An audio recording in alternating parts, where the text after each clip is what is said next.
La grande nouveauté de l'évangile du Christ Jésus, alors, n'est pas tant que Dieu est source de bonté, mais que les humains peuvent et doivent agir à l'image de leur Créateur.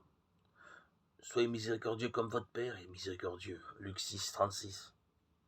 Par la venue parmi nous de son Fils, cette source de bonté nous est désormais accessible. Nous devenons à notre tour des fils du Très-Haut. Luc 6, 35. Des êtres capables de répondre au mal par le bien, à la haine par l'amour. En vivant une compassion universelle, en pardonnant à ceux qui nous font du mal, nous témoignons que le Dieu de miséricorde est là au cœur d'un monde marqué par le rejet de l'autre, par le mépris de celui qui est différent. Impossible pour les humains livrés à leur propre force. L'amour des ennemis témoigne de l'activité de Dieu lui-même au milieu de nous. Aucun commandement extérieur ne le rend possible. Seule la présence dans nos cœurs de l'amour divin en personne, l'Esprit Saint, nous permet de le faire, d'aimer celui qui nous hait. Cet amour est une conséquence directe de la Pentecôte.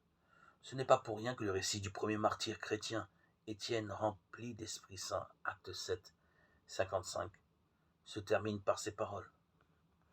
Seigneur, ne leur compte pas ce péché. Acte 7, 60. À l'instar de Jésus lui-même, je vous invite à voir Luc 23, 34. Le disciple fait rayonner dans le sombre pays de la violence la lumière de l'amour divin.